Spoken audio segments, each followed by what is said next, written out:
C'est bon vivre au Portugal, c'est indéniable, on a le soleil tout le temps, on est à proximité de la mer, le cadre dans lequel je vis est quand même exceptionnel. Donc c'est un risque à prendre, je vous encourage à prendre ce risque. C'est vraiment, si on avait à refaire ça, on l'aurait fait bien plus tôt. C'est un luxe, on va plus vite à prendre l'avion de faire Lisbonne-Paris que d'aller en voiture de région parisienne en Bretagne. Il faut savoir bien s'entourer, c'est comme tout. Une retraite au Portugal, c'est pas négligeable, c'est quand même un beau pays où on peut se plaire, en tout cas nous on s'y plaît énormément.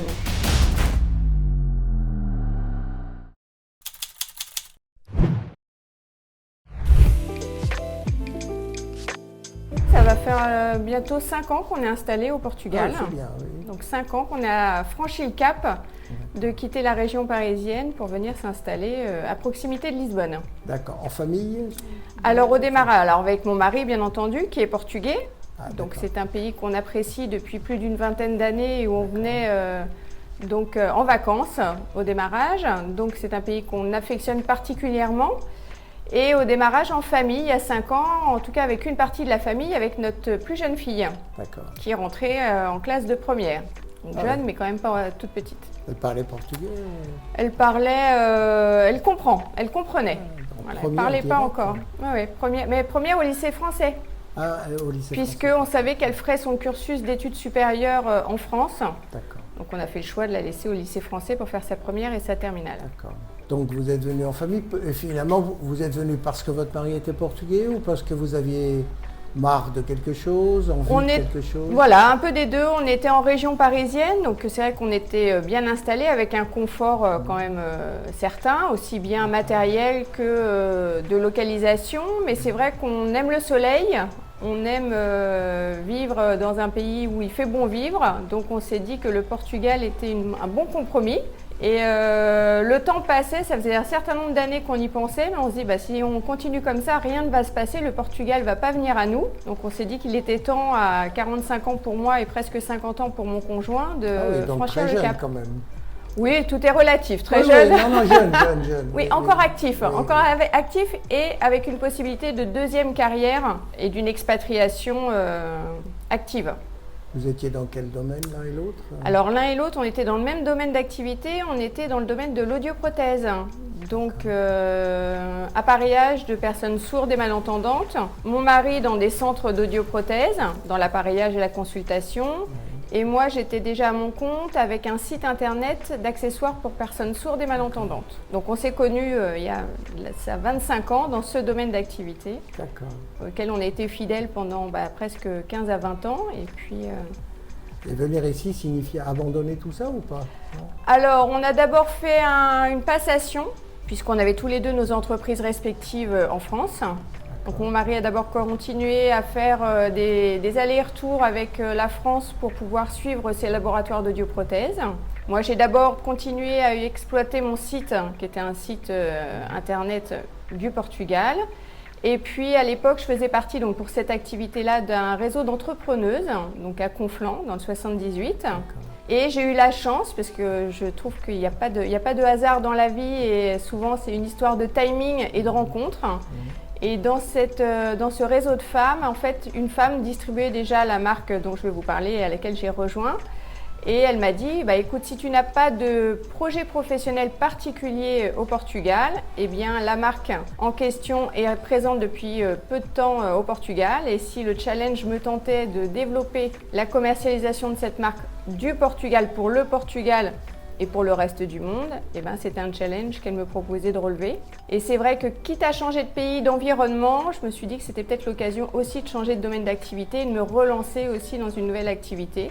Et donc j'ai fait ce choix-là. J'ai d'abord commencé par expérimenter les produits en question, puisque je suis fille de commerçante, mais je ne suis pas une commerciale. Donc je ne peux pas parler et m'enthousiasmer sur des produits ou des objets que je ne validerai pas au préalable. Donc j'ai démarré par une phase de 6 mois où j'ai commencé par expérimenter les produits. Donc on parle de cosmétiques et on parle de compléments alimentaires. Et évidemment j'ai été conquise. Et donc j'ai décidé d'en faire mon nouveau job à temps plein et de faire ça du Portugal. Alors la localisation je connaissais, par contre je n'avais pas de réseau moi particulier à part ma belle famille, mais qui pour mon quotidien je voulais ouvrir mon champ un petit peu plus largement. Mon mari m'a rejoint que 6 mois après. Je suis d'abord venue seule avec ma fille dans un premier temps. Et ici, à Carcavelos, À Parède, oui, tout près d'ici, dans cette même zone. Puisque le lycée français, en fait, à l'époque où on a voulu inscrire notre fille, il y a eu une grosse demande en fait de français pour le lycée français. Donc on l'avait inscrite en ligne assez rapidement, dès le mois de février à peu près, et elle a tout de suite été en liste d'attente. Et se sont succédé des commissions auxquelles elle était toujours en liste d'attente, et au mois de juillet, elle était toujours en liste d'attente. Donc à l'époque, on s'était dit, on revient sur le plan B qui est de rester en région parisienne, puisqu'il n'était pas question de faire l'école à domicile, en tout cas pas pour moi, pas avec une adolescente. Donc c'était rédhibitoire, je préférais qu'on reporte d'une année éventuellement le projet. Et puis début août, le lycée français nous a appelés en nous disant une place s'est libérée et Lou peut intégrer le lycée français en septembre. Donc je vous avoue que nous, on avait prévu de partir en vacances, que le laps de temps était assez court, donc on est d'abord venus toutes les deux, le temps que mon mari mette en place sa situation professionnelle et la maison également, pour faire un déménagement correct 6 mois plus tard. Vous avez vendu en France? Voilà, on a vendu, on a fait le choix de vendre en France. Et donc pour ce qui est du réseau ou des contacts ici au Portugal, comme j'étais seule, j'en ai profité pour m'insérer dans tous les groupes en fait sur les réseaux sociaux, donc Facebook en l'occurrence, de tous les Français francophones en termes de profession, de professionnels sur la zone de Lisbonne et sa région. Et donc j'ai été aux différents événements de networking qui pouvaient être proposés par les uns et les autres et commencer ainsi petit à petit à créer justement mon réseau. Il y en a beaucoup?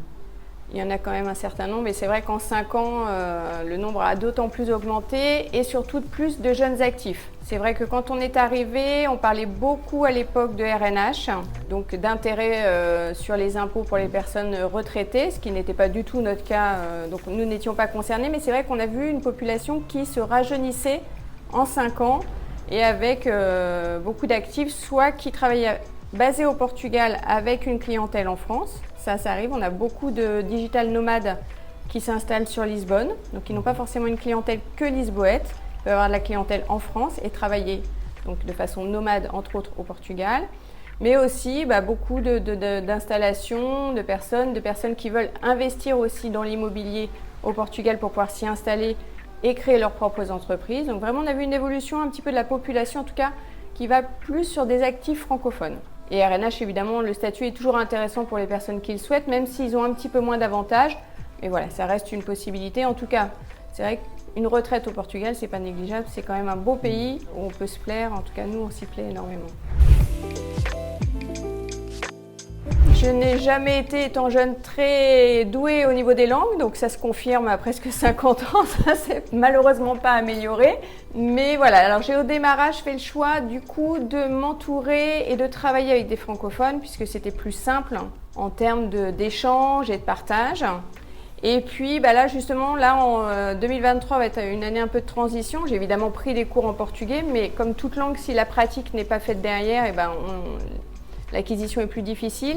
Donc là, je faisais jusqu'à présent partie de réseaux d'entrepreneurs francophones. Et là, j'ai intégré, et je commence la semaine prochaine, dans un réseau toujours d'entrepreneurs, mais purement portugais. Donc, challenge pour justement pratiquer mon portugais et du coup faire des affaires et promouvoir la marque au niveau des Portugais, localement. Et votre mari, lui, il a refait quelque chose d'autre ici? Alors, mon mari continue dans l'audioprothèse. Et donc, il apparaît, mais là, sur du domicile. Il n'a pas repris de centre en fait, de loge physique. Donc, il travaille toujours dans le domaine de l'audioprothèse, dans l'appareillage, mais à domicile. D'accord. Donc, voilà. Il accueille les gens et... Il va dans les domiciles des personnes. Il a du coup un audiomètre portable pour faire les tests auditifs. Et après, il peut faire donc les réglages et l'adaptation dans le milieu en fait, de vie de la personne. Et c'est vrai que les personnes apprécient parce que souvent dans les centres d'audioprothèse, on a une cabine insonorisée dans laquelle on fait des tests. Donc tout se passe souvent très bien puisqu'il y a une bonne compréhension dans un milieu qui est très calme. Et souvent après on arrive à son domicile puis on entend plein de petits bruits, etc. On se dit qu'est-ce que c'est pas normal, j'entends un truc bizarre. Mais non, en fait c'est une réadaptation. Donc c'est vrai qu'une adaptation faite à domicile avec sa télé, avec son téléphone, avec son conjoint qui est dans son champ de vie, et bien souvent les gens apprécient plus parce qu'il y a vraiment une adaptation personnalisée. D'accord, je ne connais pas ce domaine. Donc, et là, il y avait une demande. Il y a une demande, oui, il y a une demande. Oui, de toute façon, l'appareillage auditif, avec les conditions dans lesquelles notre jeunesse écoute sa musique et ne se protège pas, malheureusement, on aura des personnes qui seront malentendantes de plus en plus tôt. D'accord. Et donc, il y aura toujours des personnes qui seront... Au Portugal, c'est différent de la France, c'est plus ouvert, il y a un marché plus intéressant même pour ça? Alors, c'est pas plus intéressant, c'est différent. En fait, nous, on trouve que le marché portugais dans l'audioprothèse est un petit peu le marché en France d'il y a une quinzaine d'années. En France, on connaît surtout le marché français, c'est quand même démocratisé. On est reçu, c'est un audioprothésiste qui discute, on s'intéresse et les gens nous reçoivent, ils sont un audioprothésiste et est habillé comme vous et moi. Ici au Portugal, on a encore très le côté médicalisé, avec la blouse blanche, etc. Donc c'est pas tout à fait la même approche.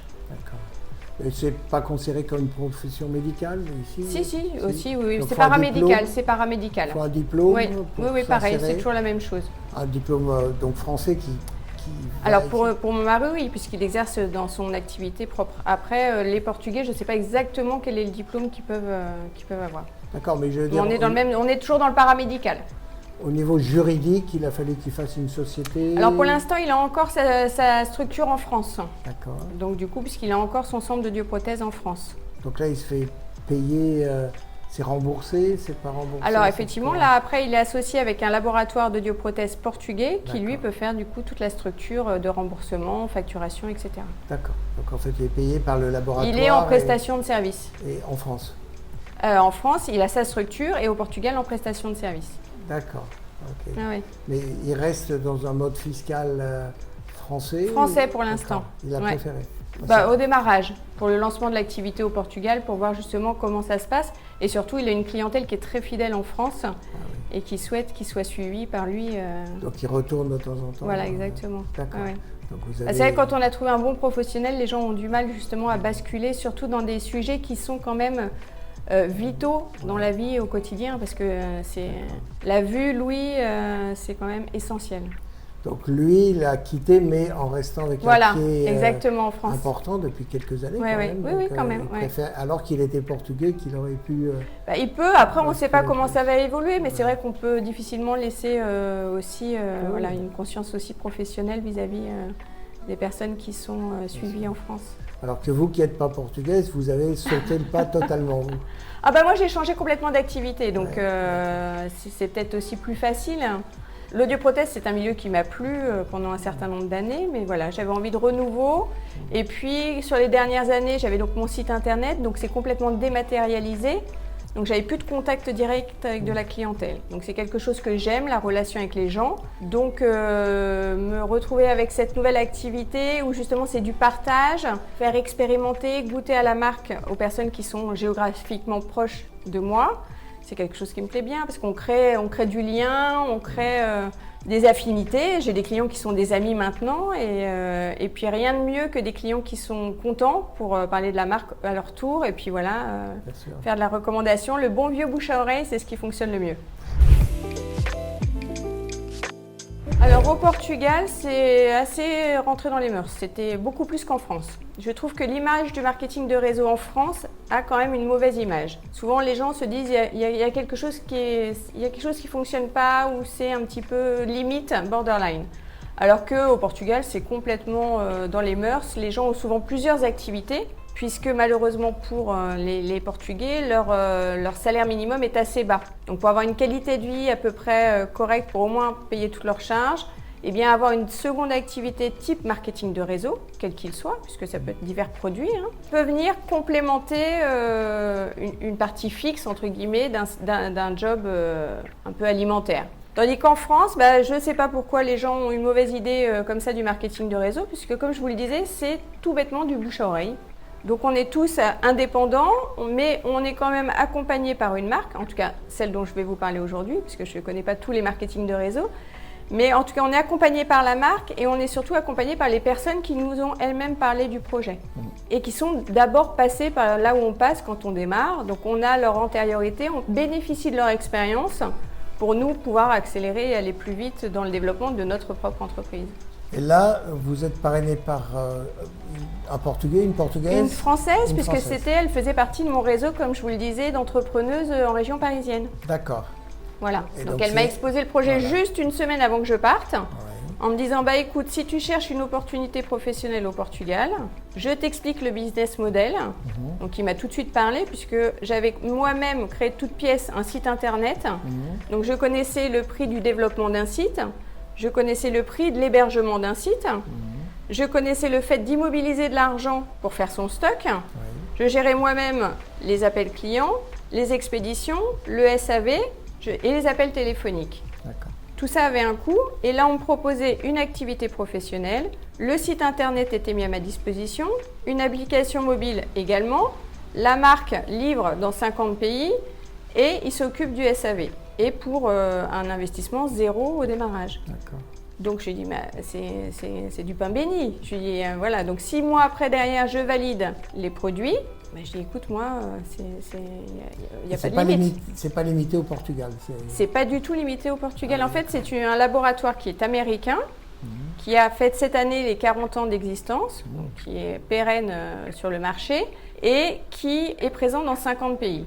Donc évidemment la France, les pays francophones, donc on a la Suisse, la Belgique, en Espagne, au Portugal, au Luxembourg, en Allemagne, enfin voilà, il y a 50 pays qui sont distribués dans le monde. Donc mon travail est d'exposer des personnes partout dans le monde qui ont un besoin ou qui recherchent des soins qui sont efficaces et avec lesquels ils vont avoir des résultats. Et du coup, je les connecte à la marque. Et pour ce travail-là, évidemment, je fais le suivi, j'accompagne, enfin tout ce qui fait partie du commerce. Et pour ce travail-là, bah, la marque me rémunère. Comme d'habitude, comme dans le marketing. Exactement. Normal. Ni plus ni moins en fait que ça. Les faits commerciaux habituels, oui, Exactement. c'est Le marketing de réseau n'est ni plus ni moins un commerce de produits ou services auprès d'une population qui en a le besoin. Alors la marque, je ne suis pas la seule représentante de la marque au Portugal. Hein. Ouais. Il n'y a pas du tout d'exclusivité en fait. Par contre, on n'est pas relié comme on n'est pas forcément, en fait, on ne dépend pas de la même personne qui nous a parrainé, on n'est pas forcément relié. Par contre, il y a eu des événements, donc j'ai rencontré effectivement des personnes portugaises qui distribuent la marque au Portugal. Et il y a un bon accueil sur la marque. Là, moi, du coup, avec le nouveau réseau, comme je vous disais, de portugais, j'ai commencé justement à proposer les produits. Il y a un très bon accueil au niveau des produits également. D'accord. Donc, c'était juste une limite que je me suis mis personnelle par rapport à la langue. Pour oser parler. Mais voilà, d'oser parler. Et même quand on ne sait pas, eh ben, on met un mot en français, et puis souvent les gens comprennent. Hein. De toute manière, ici, si vous êtes un peu dans le soin et la beauté, les femmes, en tout cas, je crois, sont assez ouvertes à ça. Oui, assez friandes en fait de prendre soin d'elles. Il y a une forte population brésilienne aussi au Portugal. Donc c'est pareil, c'est des femmes et des hommes, hein, parce que c'est pas limité, qui prennent aussi soin d'eux et donc qui sont friands de savoir comment on peut améliorer de façon simple la qualité de sa peau ou même en interne avec les compléments nutritionnels. Donc c'est quelque chose qui intéresse beaucoup de personnes. Alors cette marque, c'est la marque Nuskin, donc comme je vous le disais, qui a deux parties très distinctes, une partie dermocosmétique, et donc la particularité de la marque, c'est d'avoir développé, comme je vous ai mis ici, des technologies de soins spa à domicile. Donc par exemple là vous avez le Lumispa qui est assez présent, qu'on voit régulièrement sur les réseaux sociaux, qui est sur la phase nettoyage, mais qui du coup associé à son gel nettoyant, permet de travailler sur la qualité de la peau, sur le grain de la peau et surtout sur son aspect, au niveau des rides, de la densité de la peau et du repulpé de la peau. Tout ça en 2 minutes, matin et soir. Donc c'est quelque chose qui est facilement démontrable et avec des résultats immédiats sur chacun. Ensuite, il y a d'autres marques également qui sont celles-ci. Donc on a 2 marques que moi j'affectionne particulièrement. La première qui est Nutrisential, qui est une gamme bioadaptative, qui est à partir de plantes qui poussent dans des milieux extrêmes et du coup qui sont, les actifs font partie de cette gamme. Et la deuxième qui est la gamme Epoch, qui est plus pour le corps comme c'est une crème hydratante, par exemple la Baobab, et qui est une gamme ethnobotanique. Et la deuxième partie que moi j'affectionne tout particulièrement, c'est la partie des compléments alimentaires. Donc Pharmanex qui est vraiment spécialisé en compléments nutritionnels.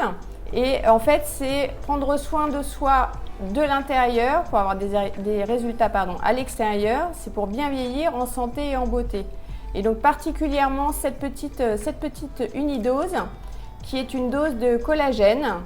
Donc en fait, le collagène est une protéine qu'on a naturellement dans notre corps et qui contribue à l'hydratation, qui fait partie donc des ligaments, des tendons, évidemment de la peau, et qui contribue donc à l'hydratation. Et juste mon petit témoignage personnel, depuis que je prends ce collagène, je fais de la course à pied, des trails, et j'avais de façon récurrente une douleur ligamentaire d'inflammation sur le genou droit. C'était du frottement et de l'inflammation. Et au bout de 3 semaines de collagène, la douleur a complètement disparu. Donc évidemment qu'on ne fait pas d'allégation en disant que ça fait disparaître toutes les douleurs. Par contre, on sait que le collagène fait partie des ligaments, des tendons, etc. Donc après, chacun est différent et les résultats sont différents de personne à personne. Alors ça, c'est différentes marques, mais c'est un réseau ou c'est plusieurs réseaux? Non, c'est un réseau en fait. C'est une plateforme multimarque. Nuskin est une plateforme multimarque. Donc le Lumispa en est une. Pharmanex en est une seconde avec les compléments alimentaires et vous avez des différentes gammes qui font partie du laboratoire. Donc il y a 2 développements à l'activité qui est possible avec le marketing de réseau. La première qui est indispensable pour tous, c'est de partager et de vendre des produits. D'accord ? On peut évidemment se limiter à ça. Souvent les personnes qui cherchent un complément de salaire vont se dire voilà, si moi je vends, j'ai 2-3 clients par mois qui sont réguliers, ça me permet de payer soit la sortie scolaire pour mes enfants, voilà. Et c'est quelque chose qui est confortable et qui me convient bien. Donc ça, c'est un premier niveau de développement. Le second sur lequel moi je tends également, puisque c'est quelque chose qui m'intéresse et que je fais de Nuskin mon activité première, c'est de partager aussi le business model à des personnes qui souhaiteraient faire la même chose que moi. Et surtout, et là où c'est intéressant, c'est de bien échanger avec ces personnes et de comprendre quelle évolution professionnelle elles souhaitent faire. Et de les accompagner dans leur développement suivant la phase où elles veulent se situer dans leur développement propre. Et c'est ce qui est intéressant parce que du coup, là, il y a de l'interaction et il y a du coaching et on peut débloquer des blocages qui pourraient être justement dans l'inconscient un peu collectif par rapport au marketing de réseau. Alors que c'est ce qu'on fait naturellement dans la vie de tous les jours. C'est-à-dire que si vous êtes à Carcavelos et que vous cherchez un bon restaurant, je vais vous en recommander un. Vous allez aller déjeuner à ce bon restaurant. Mais voilà, vous leur aurez fait gagner du chiffre d'affaires. Mais moi, je n'aurais pas eu de contrepartie. Le marketing de réseau, c'est ça. On partage des bons plans, qu'ils soient sur du cosmétique ou du soin. Et puis, mais par contre, là, la marque nous remercie en contrepartie d'une rémunération pour avoir partagé en fait ce bon plan autour de soi. Donc il faut souvent rester simple et rester naturel dans ce qu'on fait et souvent c'est ce qui fonctionne le mieux dans ce type de marketing. Et ça permet de complémenter ou de vivre ou même Moi personnellement j'en vis. Ouais. Voilà. Après ça dépend, si vous ne faites rien, il ne se passe rien. Voilà. Il n'y a pas de risque financier, en fait le seul risque financier qu'il y a c'est de réussir. Sinon, vous avez investi dans des produits. Évidemment, ces produits, je les ai acquéris, mais j'en aurais fait l'acquisition pour moi-même à titre personnel. On est avant tout des clients de la marque. Oui. Donc, j'ai d'abord démarré, comme je vous le disais, par expérimenter les produits. J'ai d'abord été client de la marque avant de faire le choix de devenir consultante de la marque. D'accord. Donc, si demain j'arrêtais cette activité professionnelle, je continuerais de consommer la marque à titre personnel en tant que cliente et consommatrice. Donc voilà, si j'arrête demain, j'ai des bons produits à ma disposition que je continuerai à utiliser. Pour des gens qui voudraient donc effectivement venir au Portugal, être dynamiques, actifs par exemple, un marketing des réseaux, celui-ci ou un autre serait une... c'est une bonne porte parce qu'en fait, oui, surtout que là, en tout cas, je peux vous parler du mien qui n'a pas de frontières géographiques. On peut être basé au Portugal et commencer à créer son réseau au Portugal, vendre, distribuer ou trouver des collaborateurs qui rejoignent l'activité qui sont localement situés autour de nous. Mais on peut avoir l'objection quand on démarre cette activité, comme je l'ai été au démarrage, à dire j'ai pas de réseau, j'ai pas de contact, dans le sens je n'ai pas de contact. Si on a des contacts, on a toujours au moins une amie à qui on peut en parler, à qui on peut demander si elle n'a pas des personnes autour d'elle qui pourraient être intéressées par la marque. Et en fait, c'est comme ça qu'on fait et qu'on crée son propre réseau et qu'on peut se permettre de se développer localement et internationalement. Donc non, c'est vraiment, moi je trouve que c'est... pour une activité où il n'y a pas de risque, avec la posture qu'a l'entreprise, l'antériorité, le fait qu'elle soit toujours en recherche et développement et les supports qu'elle nous propose, je trouve que le risque, il est facile à prendre, en tout cas. Tout à fait, oui. Voilà. Oui. Et si en plus l'accueil au Portugal est plutôt plus ouvert et sympathique. Voilà, après il faut adapter en fait, il faut surtout être à l'écoute des clients qu'on peut avoir en face de soi et du besoin du client. Moi en tout cas, je ne vais pas, quand j'ai une personne en face de moi, je commence d'abord à vouloir comprendre quelle routine elle a déjà dans son quotidien. L'idée n'est pas de rajouter 10 produits dans une routine de soins parce qu'elle ne va pas faire cette routine-là. C'est qu'est-ce qu'aujourd'hui elle fait. Si c'est uniquement un nettoyage et une crème hydratante, je vais lui faire tester le nettoyage et la crème hydratante chez Nuskin et lui proposer, quand son pot de crème sera terminé, de rentrer dans la gamme, de voir la différence, de le tester, de l'expérimenter et de le voir surtout sur sa peau. Et après, après on continuera le conseil. Mais il faut vraiment être à l'écoute. Si c'est quelqu'un qui va en institut, effectivement, on va plutôt aller sur des soins avec des technologies parce qu'elle va chercher quelque chose de cet ordre-là. Est-ce que c'est des prix qui sont adaptés ou est-ce que c'est Alors, on est sur quand même cher pour, on est sur du haut de gamme. D'accord, surtout quand on parle de technologie parce qu'il y a des recherches et développements sur un long terme. Et donc, effectivement, c'est justifié. Et sur des technologies, en fait, on est sur les prix de marché sur les technologies. Mais c'est un investissement de base. Par contre, c'est vrai qu'on a des résultats qui sont identiques à ce qu'on a en institut. Voilà, et on l'a à portée de main. Et une fois qu'on a fait l'investissement, les consommables sont tout à fait abordables. Donc, ce n'est pas un souci après de pouvoir continuer à se procurer les consommables pour continuer à avoir la qualité des produits. Là, vous pensez que dans le milieu portugais, ce n'est pas des prix qui sont affreux? Alors, c'est un peu plus haut de gamme que ce que des personnes peuvent prendre effectivement dans des grandes surfaces. Ou, voilà. Donc, mais voilà, si on veut un résultat, il faut savoir pouvoir aussi avoir des résultats, il faut des produits de qualité. D'accord.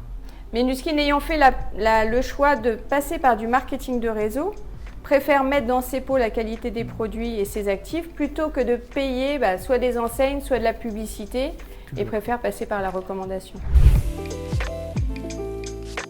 Oh, c'est sensiblement pareil. Ah oui, c'est pareil. Après, non, il fait bon vivre au Portugal. C'est indéniable. On a le soleil tout le temps. On est à proximité de la mer. Donc moi, c'est quelque chose qui me ressource énormément.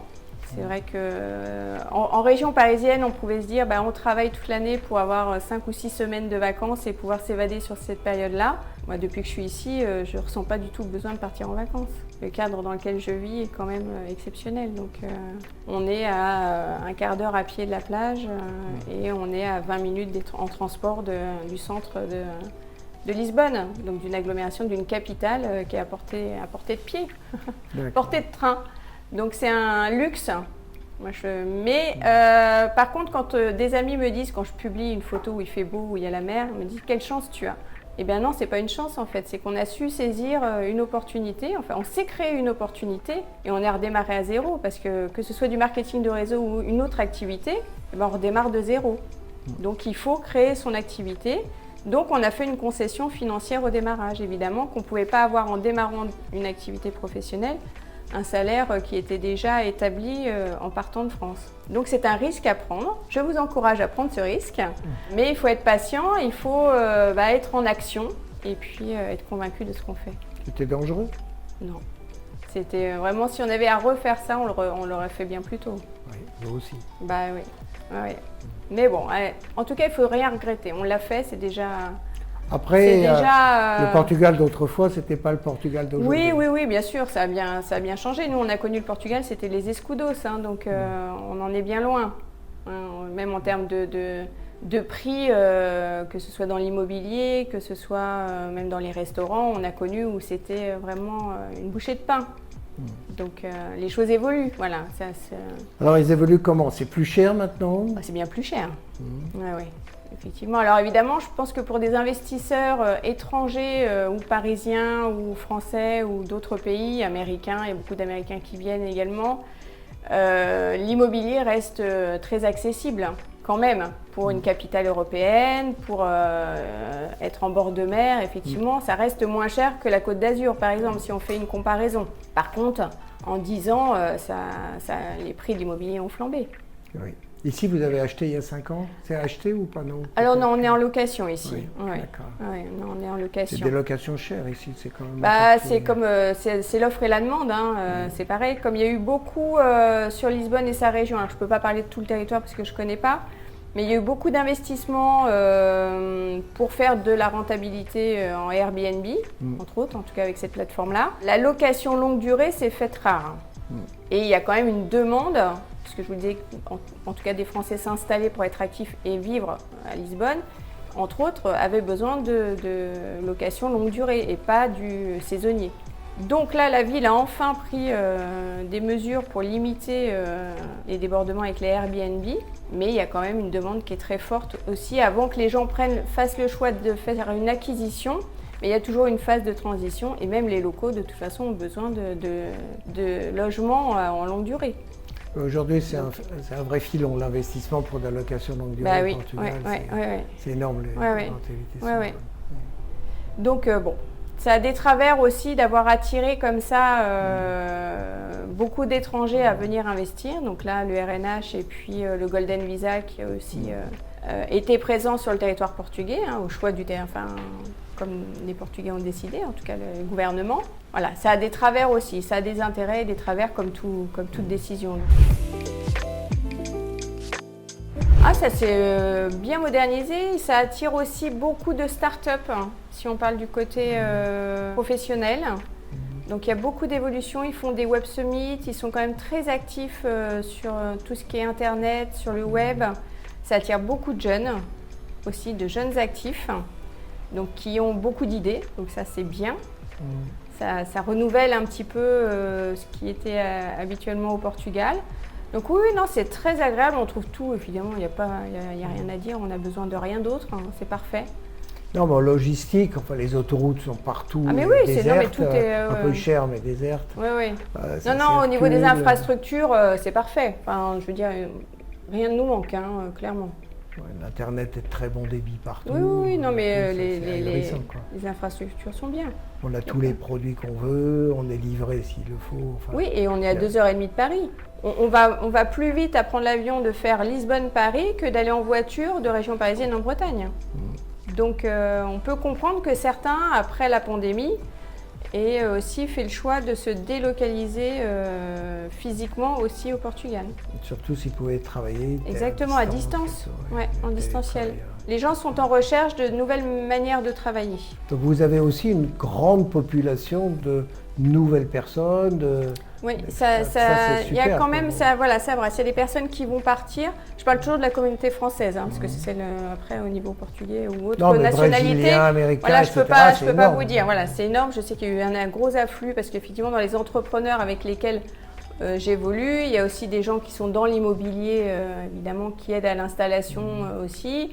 Donc, il y a effectivement encore des investisseurs étrangers qui viennent, les Américains, il y a encore des Brésiliens. Donc voilà, il y a un brassage de population au niveau du Portugal qui est quand même intéressante. Mais il y a aussi du mouvement. Il y a des Français qui rentrent, il y en a d'autres, des nouveaux qui viennent. Enfin voilà, c'est pas non plus forcément... Je pense que tout le monde ne se projette pas au Portugal sur le très long terme. Ça peut être des phases de vie aussi. Parce que aussi des familles avec des jeunes enfants. Moi, les entrepreneuses que je connais qui ont des jeunes enfants, par exemple, les ont scolarisés dans des écoles portugaises. Donc ça, je trouve ça très chouette. Parce que du coup, ils ont l'apprentissage en école, en tout cas pour les langues, pour les enfants, c'est génial. Je fais la comparaison, excusez-moi, mais avec la France, l'apprentissage des langues, c'est catastrophique. Moi, je ne sais pas parler anglais. Dans mon milieu professionnel dans lequel j'ai évolué, j'ai jamais eu l'opportunité de pratiquer l'anglais. Donc j'ai mon anglais scolaire d'il y a 35 ans, à peu près, voire plus. C'est-à-dire qu'il est nul. Voilà. Donc, et là, tous ceux que je côtoie, tous les Portugais que je côtoie, sont bilingues, fluides en anglais. Et c'est le minimum. Ils sont aussi souvent très à l'aise en français, en espagnol, enfin voilà. Donc ils ont une ouverture et un apprentissage qui est incroyable. Toutes les familles qui ont leurs enfants ici à l'école sont heureux. Mais c'est clair. De l'école, de la sécurité et de l'école. Ah oui, la sécurité. Alors là, moi, je peux en parler par rapport à ma fille qui était adolescente. Jamais à Paris, à 16 ans, je l'aurais laissé naviguer dans les rues ou dans les transports à pas d'heure. Lisbonne et son agglomération, ça pose aucun problème. Elle est toujours là, alors finalement, elle est encore. Elle est revenue. Elle est revenue. Elle a été faire ses 2 années d'études supérieures à Lyon pendant la phase Covid, donc ça n'a pas été des très belles années d'études supérieures, comme on a pu les connaître et comme on peut les envisager. Et elle est revenue il y a une petite année du coup. D'accord. Pour faire quoi alors maintenant ? Elle a un projet qui lui tient à cœur. Elle voudra d'ici quelques années créer un refuge animalier. Et donc là, elle va faire un job alimentaire pendant une année pour mettre de l'argent de côté pour s'acheter un van. partir, donc tout ça, ça sera dans 1 an. Partir après, faire le tour d'Europe en van, pour faire le tour des refuges animaliers, pour voir justement comment ça s'est organisé, comment ça fonctionne. Et après ce périple-là, revenir, alors soit en France, soit au Portugal, on verra. Donc là, elle fait un job alimentaire au Portugal. Exactement. Facile à trouver Oui, il y a plein, pour les jeunes qui veulent des jobs alimentaires, ça se trouve facilement. Mais au prix portugais. Évidemment. D'accord. Mais ça suffit pour être... pour mettre de côté en étant nourri, logé, blanchi, ça va. Voilà, je vous parle dans le contexte que nous, on peut lui proposer. Après, un jeune qui doit aussi payer un loyer, c'est un petit peu plus complexe. En tout cas, on peut dire qu'on a de moins en moins envie d'y aller.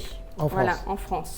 Et que les derniers voyages qu'on a faits, on a quand même senti beaucoup d'insécurité. J'ai personnellement travaillé à Saint-Denis dans mon début de carrière. J'ai jamais eu aucun problème, aucune anxiété. Je suis quelqu'un qui suis relativement sereine dans les transports. Je suis aucun problème. Et j'ai voyagé une fois à Lyon.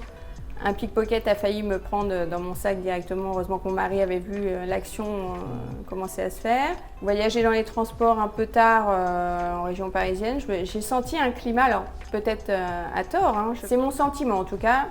J'ai eu ce sentiment que je n'avais jamais perçu au préalable en ayant toujours vécu en France avant. Voilà. Et puis on sent bien quand même à distance le climat un peu qui monte et de mal-être des Français en France. Donc, et puis quand j'en croise même ici dans les trains qui sont en vacances et qui m'entendent parler français, donc qui engagent la conversation, me disent on est là juste pour 1 semaine, mais on est à Parisien, mais on ne rêve qu'une chose, c'est de partir. Donc il ne faudrait quand même pas que tous les Parisiens débarquent à Lisbonne, mais... Mais voilà, en tout cas, ça me fera de la clientèle en plus, pourquoi pas. Non, mais il faut quand même que le pays garde... voilà. Alors maintenant qu'on est ici, on se sent moins français à Lisbonne, on se sent intégré. Donc c'est vrai que si le Portugal pouvait quand même rester le Portugal, on apprécierait. Mais on est un peu mal placé pour le dire. Puisqu'on est venu aussi à un moment donné, on a été les Français qui débarquaient au Portugal aussi. Voilà. C'est pas grave, hier j'étais chez des gens... qui aime un restaurant à Nazaré, je crois que c'était elle ou une autre petite fille qui a dit, on lui a demandé si elle était française ou portugaise, elle a dit moi je suis portugaise. Oui, on est tellement... Donc la deuxième génération, elle sera portugaise. Bien sûr. Moi, mes enfants sont à moitié portugais et ont demandé la nationalité. Mon fils a la double et Lou est en cours de l'avoir. Donc ils sont aussi bien français que portugais, bien sûr, il n'y a pas de souci là-dessus. Mais voilà, donc c'est bien aussi qu'il reste un peu de l'âme du Portugal au Portugal. Oui, mais c'est un melting pot aujourd'hui très très intéressant. Oui.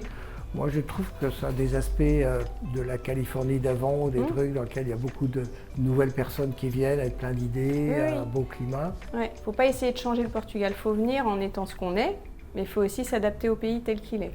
Il ne faut pas essayer d'amener sa vision sur le pays, sur comment ça devrait être. Voilà. Il faut rester aussi humble par rapport au pays qui nous accueille. Est-ce qu'il y a des choses qui sont moins agréables ici, par exemple, parfois ?